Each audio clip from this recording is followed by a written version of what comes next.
우리가 하나님의 말씀이라고 하는 이 성경을 홀리 바이블, 홀리 스크립처라고 이야기합니다. 거룩한 책이라는 거예요. 여러분, 거룩한 책이라는 것은 어떤 의미입니까? 우리가 생각하는 것과는 달리 성경에 거룩하지 않는 내용들이 많습니다. 이야기들이 많습니다. 창세기 19장에 보면 소돔과 고모라 사건으로 룻이 그 성을 빠져나옵니다. 룻의 아내는 뒤로 돌아보다가 소금기둥이 되죠. 근데 두 딸과 함께 나왔어요. 근데 두 딸이 이야기를 해요. 이제 이 세상에 남은 사람이 없다. 우리를 통하여서 이 세상에 종족을 번식해야 되겠다. 그래서 아버지에게 술을 먹이고 하룻밤에 언니가 들어가고 하룻밤 그 다음날엔 딸이 동생이 들어가서 거기서 애들이 나오잖아요. 모압과 암몬 자손입니다. 민족의 시조가 되잖아요. 그 중에 오늘 본문도 마찬가지입니다. 시아버지와 며느리, 우리가 보통 유다와 다말 사건이라고 하죠. father-in-law, daughter-in-law, 서로 관계를 통해서 쌍둥이 아들이 나옵니다. 여러분, 성경이 거룩한 책이라면 어떻게 해야 할까요? 이거 한순간의 실수잖아요. 덮어버리고 싶고 잊어버리고 싶은데요. 덮여지지가 않아요. 입혀지지 않아요. 잊혀지지 않고 오히려 계속해서 반복해서 이게 드러냅니다. 근데 더욱이 이 족보의 끝에 보면은 누가 나와요? 예수 그리스도가 나온다는 거예요. 예수 그리스도로 연결됩니다. 여러분 질문할게요. 성경이 거룩한 책 맞습니까? 거룩한 책 맞아요. 왜 거룩한 책이에요? 하나님의 거룩함이 우리의 삶 가운데 어떻게 연결되는가? 어떻게 하나님의 거룩함이 우리를 통하여서 흘러가는가? 예수를 믿는 우리가 범죄를 하고 실수를 하는데도 하나님의 사랑이 어떻게 우리를 통해서 흘러가는가? 하나님은 이것을 어떻게 하시는가? 그래서 저는 우리는 실수로 끝나지 않는다, 이런 제목으로 함께 말씀을 나누고자 합니다. 하나님이 아브라함을 불렀어요. 아브라함, 이삭, 야곱이 나오잖아요. 야곱의 12아들이 나옵니다. 야곱이 처음에는 참 형편이 없어요. 인생이 참 다른 사람들을 속이면서 살아가는 인생이에요. 진짜 꼼수 인생입니다. 근데 하나님은 그를 터치하시잖아요. 그리고 너 이제 더 이상 꼼수하지 마라, 사기꾼 하지 마, 거짓말하면서 살지 마라 하면서 너는 이겼어, 승리자야 하면서 이스라엘이라는 이름을 주잖아요. 그래서 야곱이 이스라엘의 조상이 되는 거예요. 이스라엘의 민족, 우리가 주이시, 히브리인이라고 하잖아요. 유대인이라고 하잖아요. 그 유대인이라는 말이 어디서 나왔어요? 오늘 야곱의 12아들 가운데 네 번째 아들 유다의 이름을 통해서 이스라엘의 히브리인, 유대인이라는 이름을 붙여줍니다. 그렇다면 주이시, 이 유대인, 유다는 아주 중요한 인물이에요. 성서 가운데. 그런데 우리는요, 야곱의 12아들들 가운데 유다보다는 누구를 기억해요? 네, 요셉을 기억하죠. 요셉 우리는 더 잘 알죠. 요셉은 노예로 팔려갔어요. 그런데 애굽의 총리가 되잖아요. 억울하게 누명을 썼지만, 감옥에 갔지만, 그리고 그 요셉을 통해서 자기 형제들 다 구해잖아요. 이스라엘로 이민 초청하잖아요. 우리 노래 잘 알죠? 너는 담장 너머로 뻗은 나무. 아버지 야곱이 죽을 때 요셉에 대해서 유언하고 축복한 거예요. 요셉에 관한 거예요. 요셉에 관한 유언이에요. 그런데 여기를 보면요, 성경에 사실은 요셉보다도 더 여러 군데서 더 유다가 예언됩니다.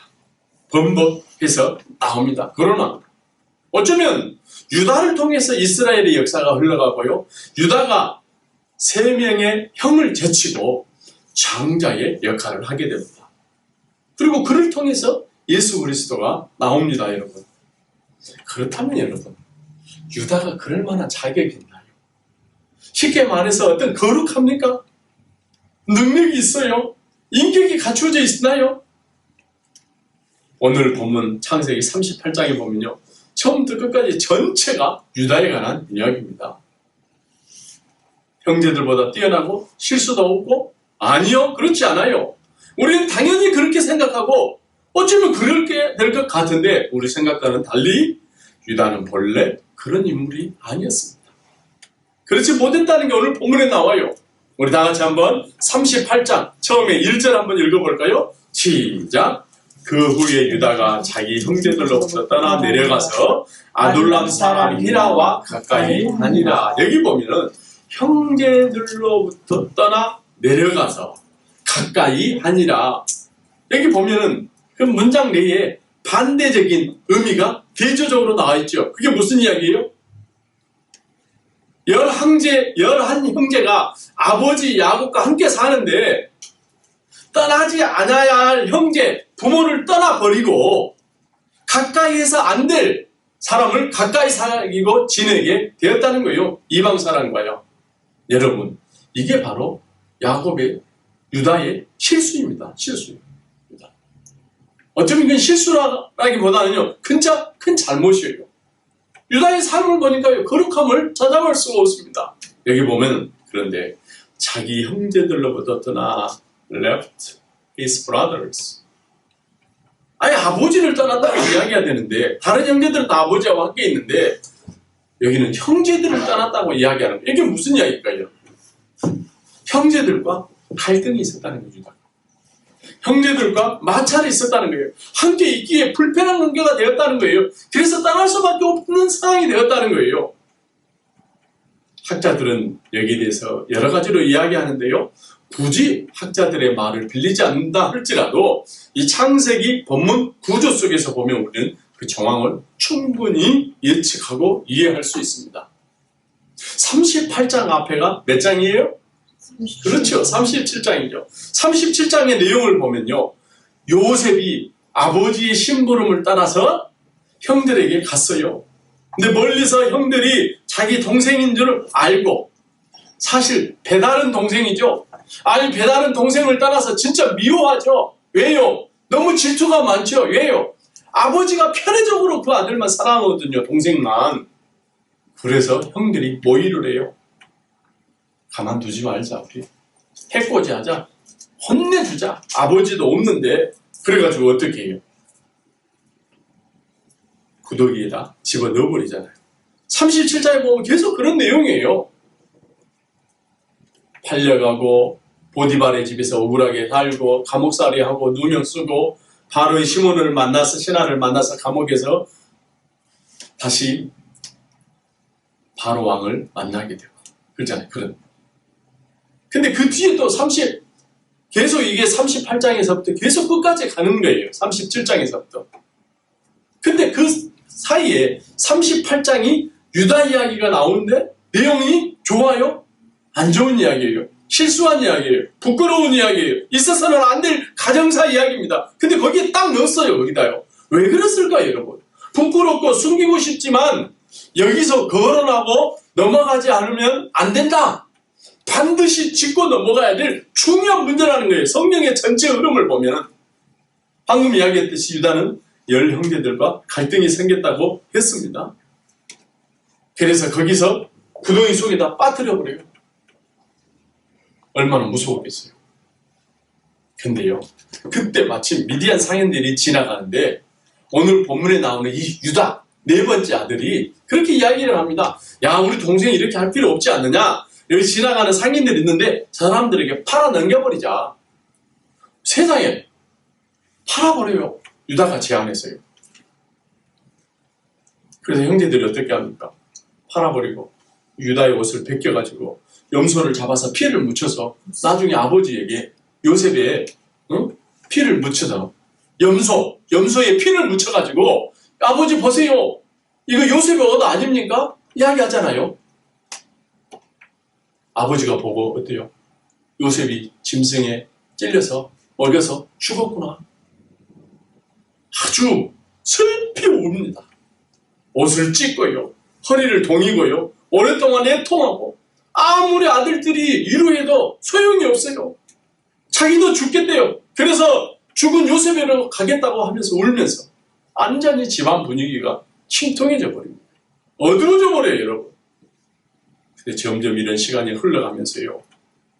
할아버지를 자고 제안했던 유다를 바라보는 형제들의 눈초리가 전과 같지 않습니다.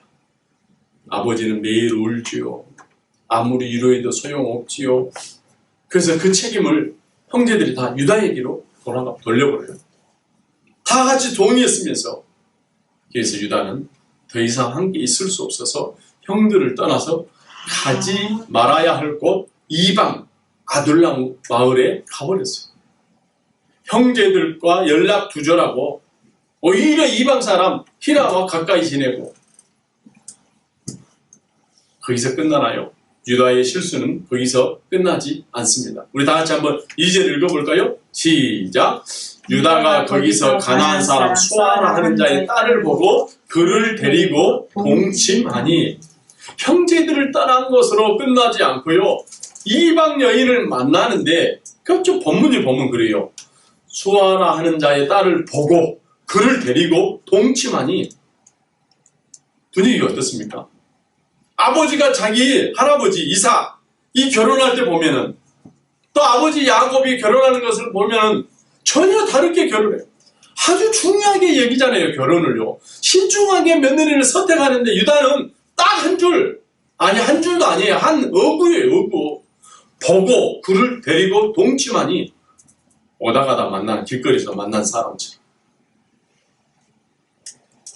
유다는 이 갈등을 풀지 못하고 가족 형제들을 떠나게 되고 결국은 이방 여인을 만나서 쉽게 만나고 자기도 모르는 사이에 인생이 망가져가고 있습니다. 이게 실수라는 거예요. 근데 거기서 아들이 태어나요. 새 아들이 태어나죠. 근데 하나님이 첫째 아들을 죽여버립니다. 구체적인 내용은 없지만 그 애이 하나님 앞에서 악하다고 이야기해요. 악했다. 하나님이 죽여버렸어요. 그래서 당시 법에 따라서 둘째 아들을 형수에게 주어요. 씨를 주어서 얘를 태어나면 아버지 유산을 물려받게 되잖아요. 동생이 형수에게 들어갔는데 세상에 씨를 주지 않아요. 땅에다 그냥 버려버려요. 악하다. 하나님의 말씀이 거역한 거예요. 그것은요. 하나님 둘째 아들도 죽여버립니다. 하나님이 악하다고 둘째 아들도 죽여버려요. 그런데요, 얼마 있다가 보니까 아내도 죽습니다. 유다의 아내들. 완전히 이 정도면 끝난 거 아니에요, 여러분? 폐가망신입니다. 사랑하는 성도 여러분, 우리가 함께 생활하는 가족 공동체, 우리가 함께 하나님을 믿는 믿음의 공동체, 교회, 아니면 학교도 있고 직장도 있을 거 아닙니까? 언제든지 이런 갈등은 있을 수가 있어요. 그 시간이 힘들고 피해버리고 싶고 어쩌면 더 심하면 싸우잖아요. 우리 그런 거 자주 보잖아요. 형제들 간에도, 교회 안에서도요. 더 이상 만나지 않을 것처럼 그냥 튀어나가버려요. 저는 그런 사람 많이 봤어요. 오늘 유다를 보십시오. 형제를 떠나면 더 편하고 문제가 해결되리라고 생각했지만 결과는 이방 여인과 결혼하고 아내도 죽고 아들들도 죽고 완전히 끝났습니다. 근데 거기서 멈추지 않아요. 이 유다의 일탈은요. 아내가 죽은 지 시간이 별로 흐르지 않은 것 같은데 양털 깎으러 가잖아요. 요즘 말로 이야기하면 추수하는 거예요. 양털 깎으러 갔는데 길거리에서 창녀를 만나요. 하룻밤을 자버립니다. 여러분, 아브라함을 보세요. 이삭을 보세요. 흉년을 피하려고 하나님께서 주신 땅을 떠나서 애굽에 내려가잖아요. 애굽에 내려가서 좋아요. 아내도 잃잖아요. 자기가 죽을 생명의 위협도 당합니다. 반대로요. 창세기 49장 50장 마지막 장을 보세요.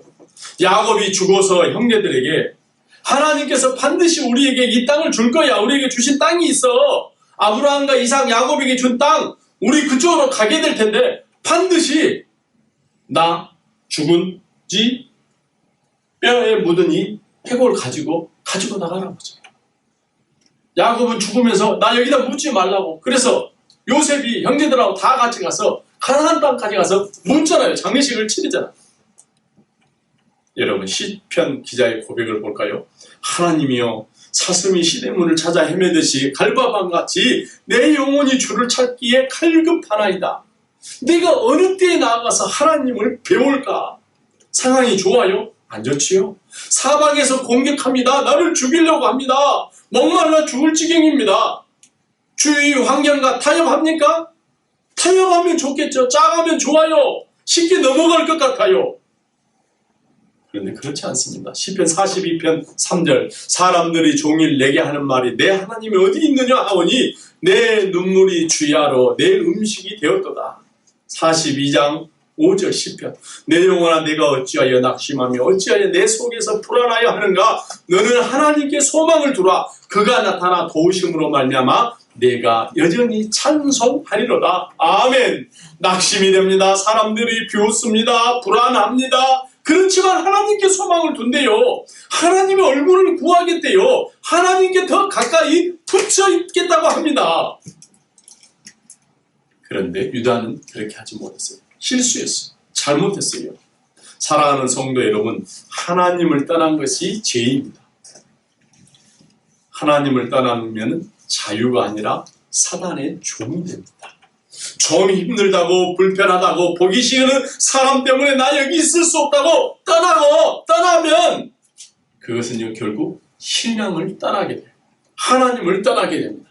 사단의 집중 공격을 받습니다. 여러분 농부가 가을에 추수하고 타작하잖아요. 타작이 하는 게 뭐예요? 알곡과 쭉정이를 구분하는 거잖아요. 어떻게 구분해요? 일부러 바람이 세는 날 택해서 바람이 부는 곳에 가서 키질을 합니다. 어떻게 돼요? 쭉정이는 바람 따라 가버립니다. 그것은 쉬운 선택이에요. 그런데 알곡은 어때요? 바람 앞에서 오히려 안쪽으로 주인 쪽으로 가까이 모이게 되잖아요. 어렸을 때 참 많이 봤어요.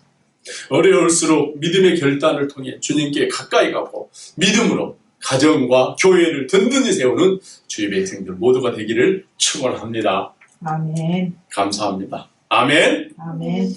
유다는요 형제들과 갈등을 끝내고 불편한 관계를 피하고자 형제들을 떠나 이방 땅 아둘람에 가서 이방 사람 히라와 가까이 지내고 결국 그곳에 수아의 딸과 이방 여인과 결혼을 했는데 이 일이 잘 풀리나요? 조금 전에 제가 이야기했던 것처럼 두 아들 다 죽습니다. 안 좋아요. 잘 되려고 둘째 아들도 아버지 유산 자기가 다 받고 싶어서 씨도 주지 않고 땅바닥에 설정해버렸는데 하나님이 죽여버려요. 유다 생각에 어떤 생각이 들었을까요? 이제 제 막내 셋째 아이도 주면은 죽을 것 같다. 그럼 나는 어떻게 살지? 이제 저 아들 하나밖에 없는데 아내도 없고. 그래서 이야기해요. 꼬시는 거죠. 그냥 다말, 그 며느리가 첫째 며느리가 다말이에요. 너 친정에 가 있어라. 저 셋째 아이가 자라면은 너 다시 불러와서 너에게 줄 테니까. 장성하기를 기다리라고 보내버립니다. 그런데 유다는 아내가 죽은 지 얼마 되지도 않았는 상황에서 양털 깎으러 가가지고 그곳에서 친정에 가 있던 며느리를 만나게 돼요. 며느리가 지금 모르죠. 양털 깎으러 가끔 갔던 곳이 친정, 다말이 살던 동네예요. 양털 깎고 해가 서산에 질 거예요. 이제 내려오는데 어둑어둑해지는데 길가에 창녀가 앉아있는 거예요. 며느리 다말은 시아버지 유다가 그곳에 온다는 소식을 듣고 양털 깎으러 온다는 소식을 듣고 그곳에서 기다리고 있었던 거예요. 창녀의 모습, 변장하고. 그랬는데 한 3개월쯤 지났어요. 며느리 다말이 3개월쯤 지났습니다. 며느리 다말이 임신해서 배가 불러온다는 거예요. 여러분, 남편도 없이 과부가 얘를 임신했다면요 동네 사람들이 돌로 쳐서 죽입니다. 가만히 있어도 죽을 죄인데 이 소식을 듣고 나서 유다가 화가 이만큼 나서 저 여인을 당장 끌어내려라 불러 태워서 죽여버리라고 합니다. 질질 끌려 나오면서 다말이 하는 말 우리 다 같이 한번 25절 읽어볼까요? 시작. 이 여인이 끌려나갈 때에 사람을 보내어 시아버지에게 이르되 이 물건 임자로 말미암아 임신하였나이다. 청하건대 보소서 이 도장과 그 끈과 지팡이가 누구의 것이니까 한지라. 아멘. 유다는요 분명히 자기가 한 사실을 감추기 위해서 친구를 보냈어요. 창녀를 찾아봐라. 거기 가서 그래가지고 염소 한 마리 주어야 된다. 그리고 그 도장과 끈과 지팡이는 가져오라고 보냈어요. 근데 가서 보니까는 그 동네는 창녀가 없다는 거예요. 못 찾았어요. 야, 오히려 잘 됐다 하고 이렇게 그냥 처리해버립니다. 우리 23절 한번 읽어볼까요? 시작. 유다가 이르되 그로 그것을 가지게 두라. 우리가 부끄러움을 당할까 하노라. 내가 이 염소 새끼를 보냈으나 그대가 그를 찾지 못하였느니라. 그만두라는 거예요. 도장끈 그거 놔둬버리라는 거예요. 내가 할 일은 다 했다는 거예요. 오히려 잘 돼서 나 부끄러운 것 가만히 있어도 부끄러운데 그것을 감춰버리자. 없어질 거라고 생각했어요. 감출 걸로 생각했습니다. 그런데요. 자기가 생각했던 그 창녀가 누구라고요? 며느리 다말. 며느리 다말. 세상에 이럴 수가 있어요. 그리고 그 여인이 다말이 끌려 나오면서 도장과 끈과 시아버지가 줬던 거, 내 뱃속에 든 아이가 이 사람의 주인입니다. 여러분 생각해 보십시다. 여러분이 지금 유다의 입장이라면 여러분 마음속에 지금 어떤 마음이 벌어지고 있을까요? 유다는 자기 아들은 죽을까 봐서 어리다는 핑계로 며느리 다말을 집에로 내쫓아버리고 친정에 보내서 수절시키면서 자신은 며느리 다말이 행음해서 임신했다는 소식을 듣고 끌어내어서 불태워 죽이라고 합니다. 유다 자신은 명예와 자존심을 상징하는 자신의 도장, 끈, 지팡이는 버리면서 자기의 욕정을 채우고 그 부끄러움을 숨기고 싶었는데 다말은 죽음에 내몰리면서까지 시아버지를 지적하거나 타가지 않고 자존심을, 명예를 지켜주었습니다. 붙잡혀 끌려 나오면서 도장과 끈과 지팡이를 내모이면서 다말이 이렇게 말하는데 이 다말의 이야기를 듣고 유다가 이렇게 이야기합니다. 26절 다 같이 한번 읽어볼까요? 시작. 유다가 그것들을 알아보고 이르되 그는 나보다 옳도다. 내가 그를 내 아들 셀라에게 주지 아니하였음이로다 하고 다시는 그를 가까이 하지 아니하였더라. 우리 다 같이 한번 따라서 해볼까요? 그는 나보다 옳도다. 그는 나보다 옳도다. 그는 나보다 옳도다. 그는 나보다 옳도다. 아멘. She is more righteous than I. 여기서 옳도다, 사다크. 이 말은 무슨 말이냐? 정당한 이유를 가지고 옳다, 정당하다는 뜻이에요. 여러분, 뭐가 그럼 옳다는 거예요 도대체? 우리가 생각하는 성경이 아니고 잘 이해가 안 되는 부분이 이게요 바로. 아니 그러면 다말이 아버지에게 창녀로 변장해서 유혹하고 하룻밤을 잔 것이 괜찮고 옳다는 거예요? 그게 잘한 거예요? 여러분 우리가 이 부분을 잘 이해하기 위해서는요, 오해를 하지 않기 위해서는 성경을 해석하도록 해야 합니다. 그래서 성경 안에 일관성이 흐르게 되고요, 성경 안에 하나님의 계획을, 변함없이 흘러가는 하나님의 계획을 볼 수 있는데요, 룻기 4장에 보면 이렇게 끝납니다. 베레스, 오늘 여기서 베레스가 나오잖아요. 여기서 베레스, 헤스론, 람, 아비나다, 나손, 보아스, 오벳, 이세, 다윗 왕을 낳으니라. 다시 말하면 어떻게 돼요? 유다와 다말을 통해서 10대 후에 다윗 왕이 나온다는 거예요. 너무 희한하지 않아요? 근데 거기서 끝나지 않습니다. 마태복음 1장 3절에 보면 유다는 다말에게서, 오늘 본문을 이야기하는 거죠, 베레스와 세레를 낳고, 베레스는 헤스론, 람, 아비나다, 다윗 왕을 낳았고, 오늘 마태복음에 보면 그리스도라 칭하는 예수가 나시니라. 할렐루야. 아멘. 여러분, 다말이 수절하다가 생각으로 도저히 참지 못해서 불타오르는 욕정을 억누르지 못해서 밖에 나가 창녀짓을 하다가 어느 날 우연히 시아버지를 만난 것이 아니에요.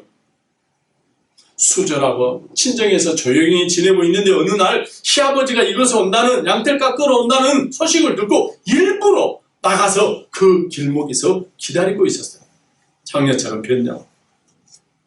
그래서 유다 가문의 씨를 이어가기 위해서, 다시 말하면 하나님의 구원의 역사를 만들어 가기 위해서 시아버지와 동침한 것입니다. 그는 나보다 옳도다. 이 고백을 통해서요, 유다는 다시 하나님의 은혜로 돌아가는 길을 걷게 됩니다. 실수로 끝나지 않고요, 그는 나보다 옳도다. 하나님의 뜻 안으로 들어가게 됩니다. 유다가 다시 떠났던 형제들에게 돌아가는 거예요. 하나님의 거룩함과 사랑이 다시 유다를 통해서 회복되는 것입니다. 여러분, 이해가 되십니까? 성경이 말하는 하나님의 거룩함과 사랑은 우리가 생각하는 세상적인 도덕과 윤리로는 이해할 수가 없어요. 도저히. 세상적인 사랑은 절대로 나 혼자만으로는 안 됩니다. 그래요, 안 그래요? 서로가 사랑해야 되는 거잖아요. 누군가 나를 사랑해야 내가 그 사람을 사랑할 수 있고요, 내가 사랑함으로써 상대가 나를 사랑하는 것이지, 사랑할 만해야 사랑하는 거예요. 그래서요, 사랑받을 만해야 사랑하는 거예요. 그러다 보니까 언젠가는 없으면 못 살 것 같이 살고 서로 사랑하다 또 언젠가는 헤어져 버린다. 왜 그래요, 여러분? 상대적이니까 그러는 거예요. 우리가 자주 하는 말, 아, 그 사람 참 은혜를 알아. 아, 그 사람 은혜를 갚는다. 이건 무슨 말이에요? 은혜를 먼저 받는 것이 있어야 은혜를 또 줄 수 있다는 거예요. 다시 말하면 세상적인 사랑은 서로 대가를 주고 사랑하는 거예요. 대가 때문에 서로 사랑하는 거예요. 그런데 하나님의 사랑은 그렇지 않습니다. 나는 전혀 사랑받을 만한 것이 없었어요.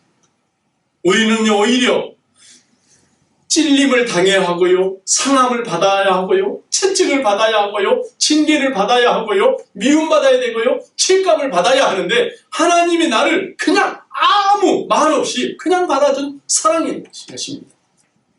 바울이 이것을 깨달았어요. 다시 그래서 돌아갈 수 없는 하나님의 사랑을 이렇게 이야기합니다. 로마서 5장 8절, 우리가 아직 죄인이었을 때 그리스도께서 우리를 위하여 죽으심으로 하나님께서 우리에게 대한 자기의 사랑을 어떻게 했다고요? 확증하셨느니라. 이 하나님의 사랑을 확증받으니까 언제요? 우리가 아직 죄인 되었을 때에. 아무 조건이 없어요. 조건이 안 됩니다. 우리는요. 여러분, 우리 생각으로서는 실수투성이라는 거예요. 자기 아들은 죽으면 안 되고 며느리는 죽어도 됩니까, 여러분? 자기는 남몰래 음욕을 즐기면서 다말은 끝까지 수절해야 하고, 수절하지 않으면 행음하면 불러 태워 죽여야 합니까? 사랑하는 성도 여러분, 우리 교회 안에서 어떻게 신앙생활 하십니까?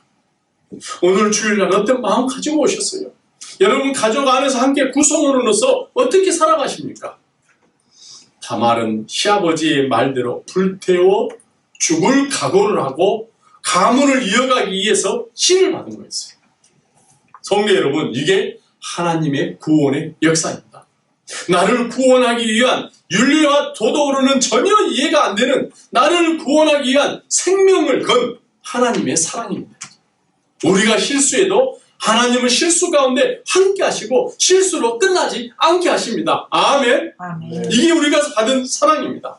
세상 도덕과 윤리로 오는 우리가 구원을 받을 수 없지만 우리의 실수 속에 하나님의 거룩함이 나타나고 우리의 실수 속에 하나님의 사랑으로 말미암아 우리가 구원받게 된 것입니다. 하나님의 사랑으로 우리의 실수는 그대로 끝나지 않습니다. 하나님의 사랑으로 거룩함으로 우리의 실수를 덮고 이끌어 갈 것입니다. 유다와 다말을 통한 하나님의 사랑 가운데 실수도 약함도 맡기고 나아가는, 승리하는 한 주간 살아가는 주의 백성들 모두가 되기를 축원합니다. 아멘. Jesus is my Savior, I shall